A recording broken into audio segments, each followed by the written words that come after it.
প্রজাপতি আকাশে উড়ে বেড়ায়, সে সুন্দর ফুলের রস আস্বাদন করে, উন্মুক্ত উড়ে বেড়ায়, কিন্তু তারও বিপদ কম কিছু নেই।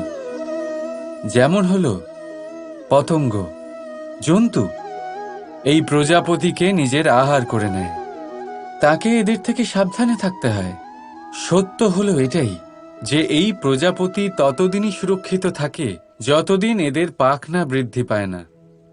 যখন এরা এদের খোলসের মধ্যে থাকে, যখন না কারো দৃষ্টি এদের ওপর পড়ে আর না কোনো শত্রু এদের আঘাত করতে পারে, কিন্তু তখন তারা বন্ধ থাকে, অবিচল নিশ্চল থাকে। এই সুন্দর সংসার দেখার জন্য, এই সুন্দর আকাশ পাওয়ার জন্য তাকে তার সুরক্ষা ক্ষেত্র থেকে বাইরে বেরিয়ে আসতেই হয়।